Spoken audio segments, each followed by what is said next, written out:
Hey, this is Dave with Taboo Customs. This video today we're going to be installing one of our rust repair kits on the fuel tank area of this frame for this 2007 Chevy 1500 here behind me. Now this kit will apply to 07 to 14 Chevy 1500s. It covers the area basically where that fuel tank is and the frame is angled up. You'll see when we get into the video we have other kits for the front section of the frame. They're already installed on this truck. So before we get to taking a look at the truck though, remember to leave a like and subscribe. Greatly helps us out. Let's check out what we're dealing with.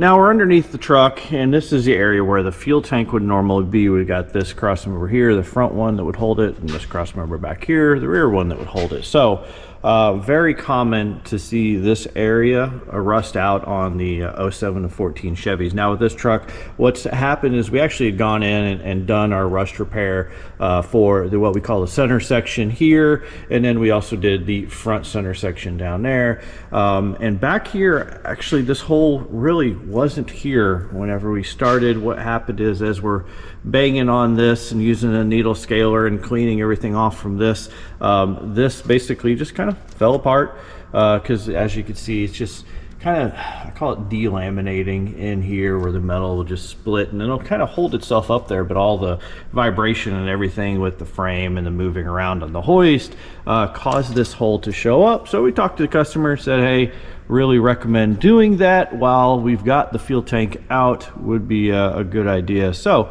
we're here today getting that done. So with this kit, we'll basically cover from, it'll tie into this center section kit and then go back up here to basically pretty close to this rear the rear fuel tank cross member. Fuel tank cross member, looks a little bit iffy, but it's still all there. Does not have any holes in it, at least not yet anyway. Eventually probably need to be replaced. A lot of times I would expect to potentially replace that as well with this kit. Now this kit also does work for the passenger side, fairly pretty much the exact same sort of design, just a mirror image. However, you often don't see that side get rusted out, mainly I think because it doesn't hold stuff against the frame, whereas this side of the fuel tank will hold stuff against the frame. So what we're going to do is we're going to go in. First thing is we're going to pretty much cut this section here of the frame out because there's no structural reason to have it in there anymore. And then we're going to go in and try to basically get all this stuff out. You can see even on this section of frame, which is angled, we still have a good, probably ½ inch thick deep of just crap in there.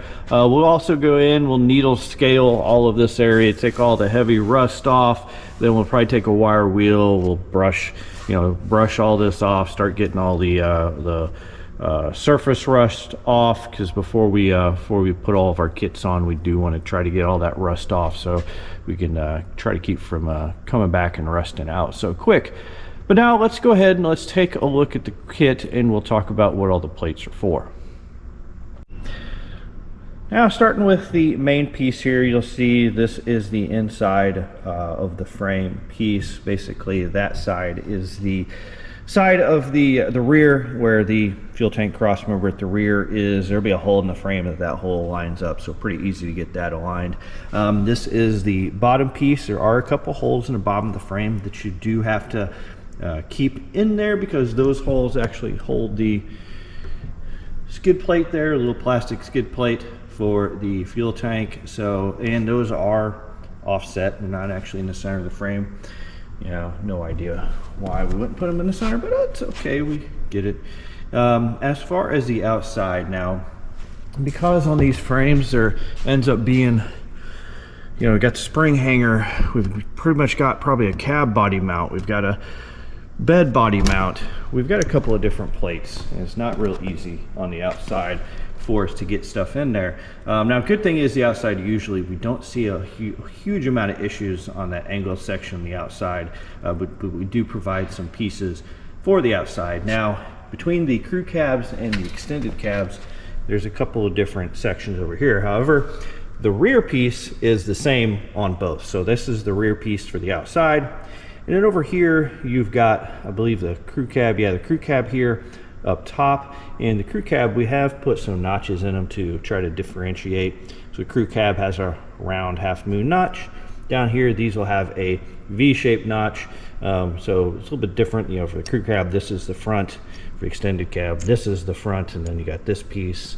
And then you've basically got the spring hanger here in the middle. So anyway, we'll get into that, show that a little bit more when we get to doing this one, which is a extended cab version, so you'll be seeing that in this video.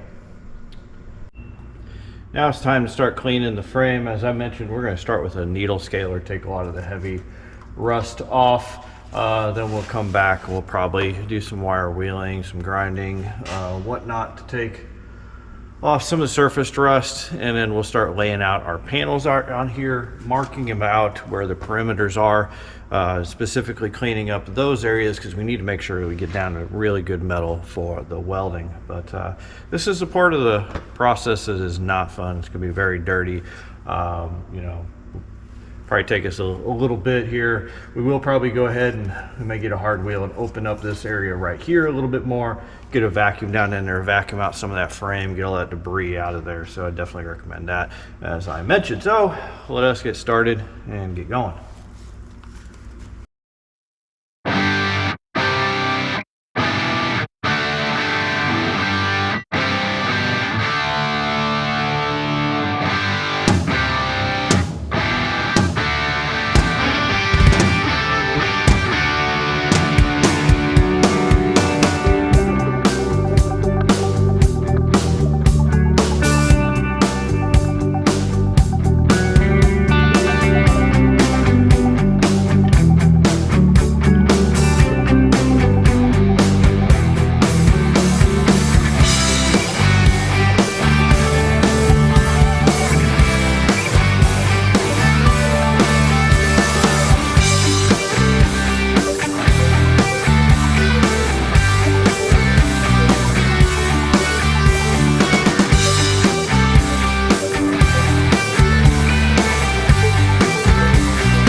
Okay, now we're out on the outside of the frame, and this is basically the area that we're looking at. It's going to be a little bit difficult to show because, you know, we've got the bed here in the way. Again, this area up here going to be different. Crew cab, extended cab. We were dealing with the extended cab here. We'll try to explain the crew cab as we go forward. Now, this back here though should be the same for both. So this piece right here is the one that goes back here. And you'll kind of see, of course, the little cutout here will go around the slot in the frame. Like I said, usually there's not a whole lot of issues here on the outside of the frame. If you do have a frame that is bad on the outside, contact us, let us know. We can draw up larger plates for these. We do have a scan of these frames, so we could potentially do that for you, but we haven't really ran into those issues yet.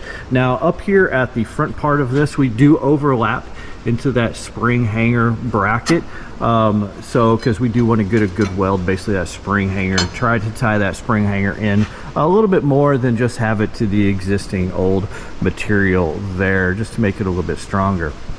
Now back here, as we go back, again, this is an extended cab version, so this bracket here, or plate, will basically go right here, again overlapping the spring at the back. We do overlap this bed mount plate here, because you can see it's like a really large plate. And then essentially when we go and we weld this in, we'll actually close this up with a hammer or a C-clamp or something like that, to get it closed up, get a good weld. Now for the plate up here, we've actually already installed it, because when we were installing this kit, we went ahead and installed this just because there was some rust right here. We wanted to try to get it a little bit more tied in to the frame here. So we did get that one already installed. Essentially it'll install just like this. Now, if you have the center section kit, you may have to adjust this plate if you want it to butt up like that, or it may overlap. If it overlaps, you know, you can have it overlap, that's not a big deal, or you can cut it off, have it butt together kind of like that. Similar thing on the bottom whenever we go and we talk about this bottom plate. So speaking of the bottom plates, again, all these plates paint the side going against the frame. The bottom plate, pretty simple. You'll see that there's some holes that hold that skid plate in the frame, so you want to essentially align with those holes. So we'll mark out each of these plates here.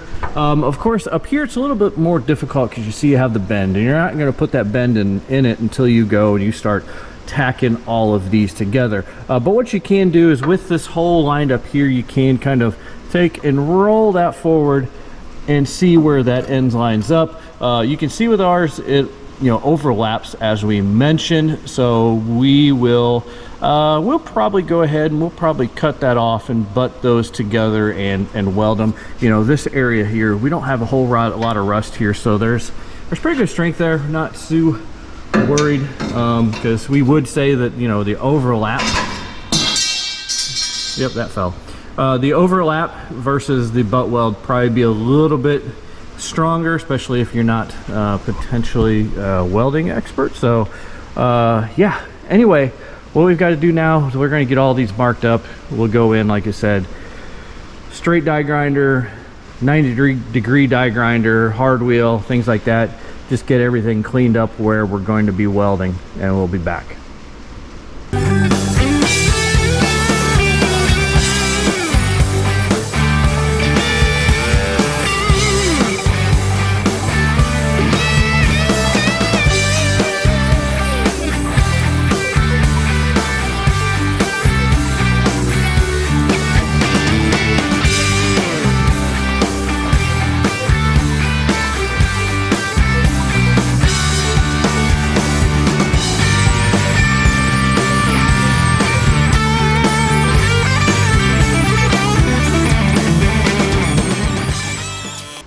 Now we've got the frame basically rough cleaned.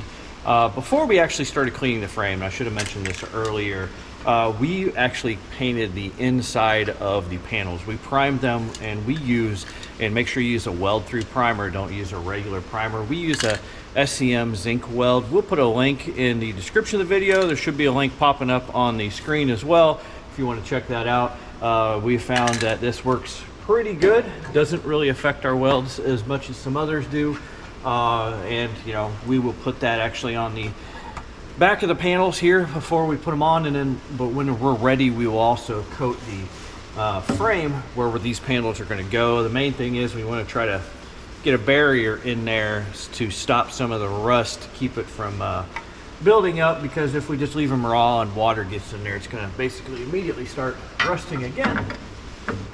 So what we're gonna do is we're gonna lay this panel out on the frame. Should be a little bit off the rear cross member, and you should be able to look, and you can kind of play with it back and forth a little bit how you need it. The main thing is the bottom of this needs to be flush with the bottom of the frame. So we're gonna put it in here. Now, if you do have the front center or the center kit here installed, this kit will overlap it. We do recommend going ahead, overlapping that, because you will see it does go quite a ways over it. Then we will basically just mark it out with a piece of chalk where we need to clean up.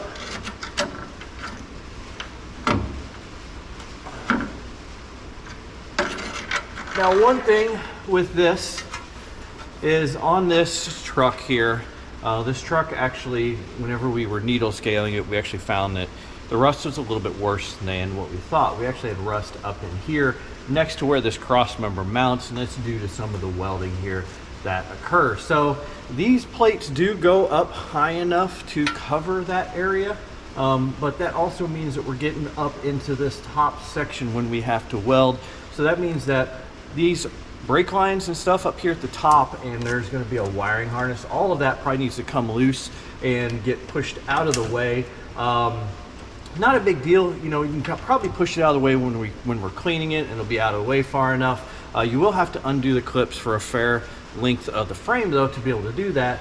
Whenever we go to weld though, we're going to want to make sure we really get that away, so we'll probably use a block of wood or something to put some extra space between there to get that out of there, because we don't want to you know, cause the brake line any issues or melt the wiring. It'd be bad.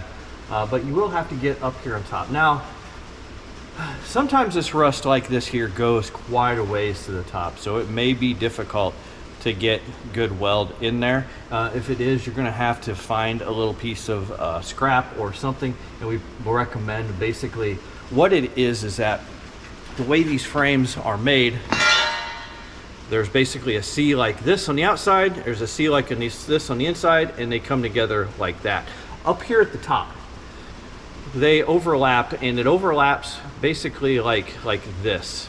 So the area that rusts out is like right here, and there's usually a weld not far away from that on the top, that it's not too far over. So usually the outside piece is in good shape, but sometimes this inside piece is like this.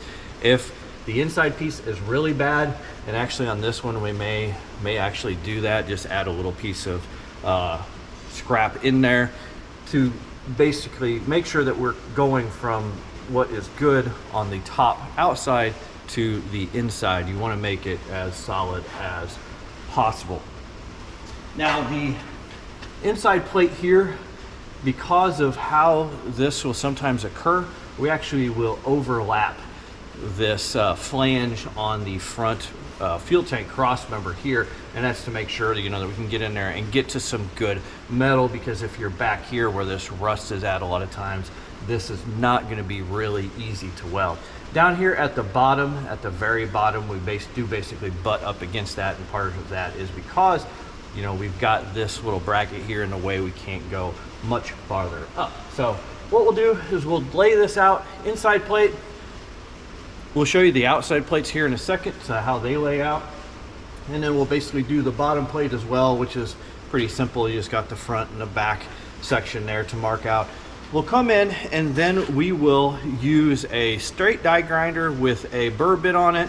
We'll use a hard wheel, a grinding hard wheel, and then we'll also use a small die grinder to go in here, and basically we need to make sure that everywhere we get down to good metal so that we can weld. Now, one thing to watch for, and we have some of it, I can already see it right here. These frames from the factory came with an undercoating on them, and that undercoating can be a massive problem, and we'll show you why here. Let me turn the camera so you can see where we did this other one. If you can see right there where there's that run, if you've got that undercoating still within an inch and a half of where you're going to be welding, you're potentially going to produce enough heat that undercoating is going to start to melt and run down into that. Also, you have to make sure that there is no undercoating, obviously, where you're going to weld. Now, this one wasn't a problem. We were going fast enough that we got past it, and it didn't cause us an issue. But if you get enough heat in here, you can actually cause that to start running into where you're going to weld, and it's going to cause you massive problems. At that point, you're really not going to get any kind of good weld in there, and you don't want that. So now more cleaning, because honestly, the welding is really going to be as good as the cleaning, especially in these cases where there's a lot of rust. So let's get to that.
All right, so now what we've done after we've put our weld through primer on the frames. We've gone in, we've laid out our parts again, and we've used a Sharpie this time, and we're really trying to be fairly accurate in where we're going to be welding. So now we're going to go in, we're going to take off just material in that little area so we can make sure we get a good weld. While this is a weld through primer, you probably don't want it exactly where you're going to weld. It does hold up pretty well, but you don't want to cause any quality issues in your weld. So we do recommend, grinding 1/4 inch 3/8 strip in each one of those areas. Do that on the outside, inside, all the areas where you're going to weld. Basically, after this, we get this done, we'll be able to start tacking our plates up, and we will do that by starting with the inside. Now we've got the edges ground down on the frame where we primed, where we're going to be welding. Now we need to basically start installing the inside plate. What we're going to do is we got a couple of clamps here. C clamps will work, vice grip style clamps like this will work. We're actually going to switch to some C clamps here in a bit because those work better for bringing the panels in when you need to. But what you're going to want to do is make sure the bottom is flush to the bottom of the frame, so you can use one of the pieces.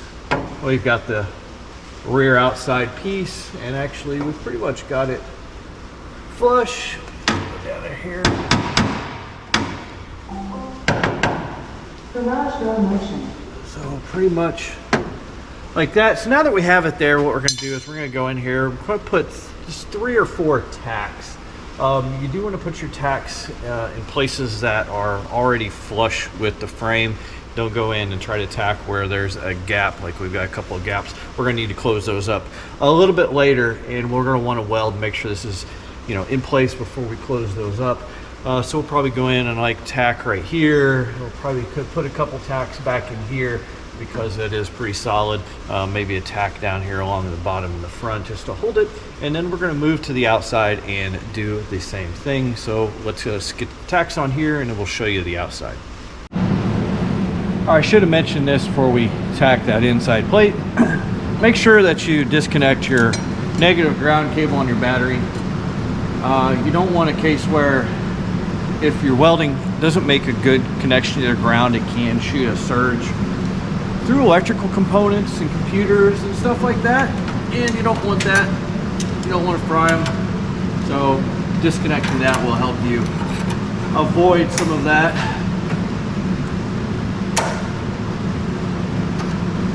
So now on the outside, what we're going to do is we're going to start at the rear. We're going to work our way forward. Again, basically just doing the same thing. Now the difference is on a couple of these plates, especially on this extended cab version, this plate right here, you're going to want to probably tack it up here and then tack it back on the spring where the spring hanger is. Eventually you're going to have to close this gap up between the two because there's only about 1.5 inches in there. And we'll do that. What we'll do is we'll do that with a hammer later. We'll actually weld this side, weld that side, get it hot, and then basically close up that gap. But you don't want to do that at this point because we first need to make sure we get the bottom piece in there square and flush and everything before we move on. So we're going to get these 3 pieces in there, and then we'll come back, we'll talk about the bottom because there's quite a bit more you're going to have to do when we get to the bottom. Now you can see that we have the bottom panel in, not a bottom panel. All right, next the bottom plate. So you can see here we've got several C-clamps. It'd be very helpful to have these, really you need them.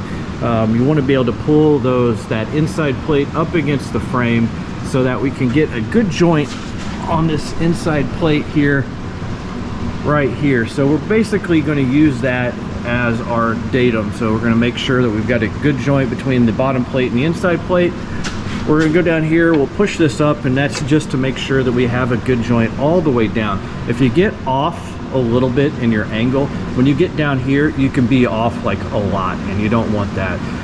So make sure that you've got it pretty well straight to that inside plate. Once we have it there, we'll basically manipulate these outside plates to get them to fit, since they're, I guess, less important probably than the inside plates. That's typically where it rusts out. We will manipulate these, so we should be all right. We may have to take off that one and change the height a little bit, but we will see. You can, you know, frequent use of a hammer just to close up any of these gaps. Unfortunately, you know, this is a curved edge. We are coming out in kind of a square, so you can close those up, make it a little bit more curved. You can see we've kind of done that right here. So now what we'll do is we'll work on from the rear forward. We'll tack here, and then we'll close it up as we go along. Because we have the spring in the way, we'll probably have to get a bar and basically use a bar to kind of, and a hammer to kind of close these up, and work our way down through tacking. Once we get down here, obviously we'll be pulling that up to the frame. As we tack along, it'll be easier to manipulate, and you can use a hammer to manipulate that up. And of course, as I've mentioned, once you get down here, you have the option either to overlap it or just take a hard wheel, cut off. Like for us, I think it'd probably be about 1/2 inch, 3/4 of an inch, and you could butt that up against that bottom kit, which we will probably do for ours here. So let us get going on that.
Now, so taking a look at how it went, started back here, moved forward, and you saw basically there's a lot of back and forth, hammer, clamp, welder, hammer, clamp, welder, hammer, clamp, welder, you know, hammer, hammer, welder again.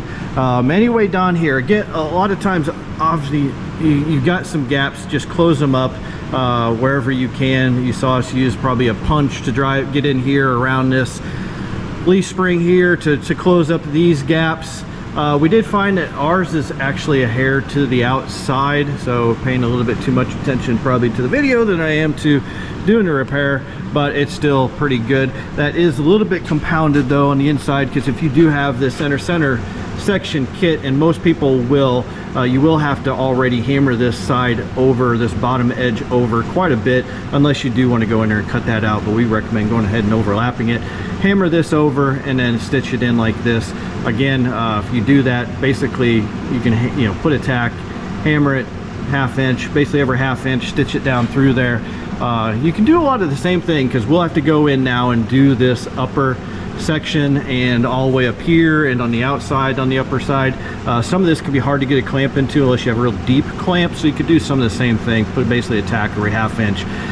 And then once we get everything to where it's all completely flush, tacked on, we will go in solid weld pretty much everywhere.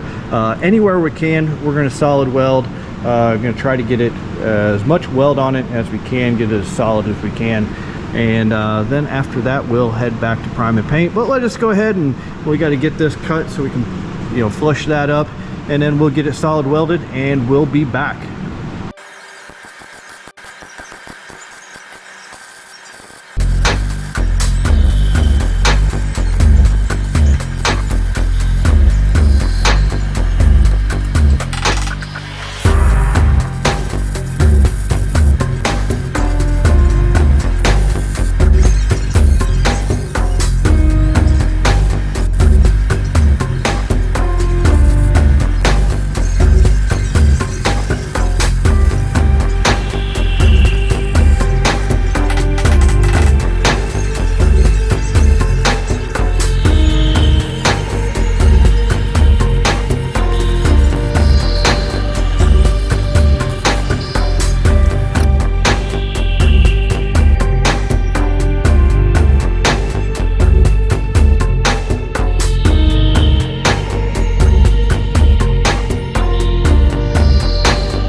All right, so we'll look at the finished welding. Not too hard, difficult. I mean, this area up here can be a pain depending on the condition of your frame.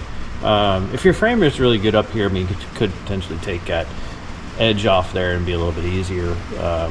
We actually had to lower the truck down, basically get up high enough to see the top of that. But yeah, just making sure to close up gaps here, close up the gap along here, and then solid weld it. But let's take a quick look at the outside of it as well. Kind of see, basically, again, especially this spring hanger here, solid welds. Pretty easy to get decent welds on this stuff out here. Usually, like I said, it's pretty good shape. So anyway, let's talk a little bit about how we're going to finish this off. All right, so how do you finish up with this kit once you have it installed? How should you go in there and coat it? One question we get a lot of times is, should I use a rubberized undercoating? We don't recommend rubberized undercoating. From what we've seen, especially working on a lot of these trucks that have undercoating on them, you get undercoating on there, it can trap water behind it and then just cause that rust to occur just much faster, especially in those areas. We prefer to try to keep the water from getting into areas and allow the water to essentially dry off the frame. Now, in areas where we may not have been able to weld, that we might have a joint that's open, let's say, we will typically try to seal that up. Like I said, we try to keep water from getting in between any of those panels, just like that rubberized undercoating. If it gets in between there, it's going to potentially rust out faster. Now, obviously, using 10 gauge was a lot thicker than the base material that we had there. It would take a long time for any of these kits to actually rust out. Now, that's one thing that we do want to mention, is that, like in this truck, we could have kept going and could have installed 10 more kits, because the truck is rusty, but it's not rusty to the point to where it needs a kit right now. So keep watching your truck, because eventually, in the coming years, this truck is going to need a rear fuel tank cross member. It's potentially going to need maybe some of this rear section done. It's really going to depend on the environment and salt and things like that you're in, how fast that might occur. I mean, there's probably a couple of years at least before there's a major issue, like we've seen in the past, where maybe a shock or something breaks off. And we have seen that actually happen. One other thing to watch out for with these Chevy trucks are the gas tank straps, these straps that hold these in. This one may look like it's fairly there, but it is actually not. This thing is basically paper thin, so watch for those. And again, that's one of those things where you've got a coating here that basically has held water up here at the top and has caused it to rust out there. So we will be replacing these. If you're looking for them, we'll try to put a link in the description, so be sure to check that out. If you're looking for any of these kits, you can find them on taboocustoms.com. There'll be links in the description of this video. If you have any questions or comments, you can leave them here on the video, or you can contact us on our website, taboocustoms.com. We thank you for watching. As always, a like or subscribe is greatly appreciated. Really helps us out.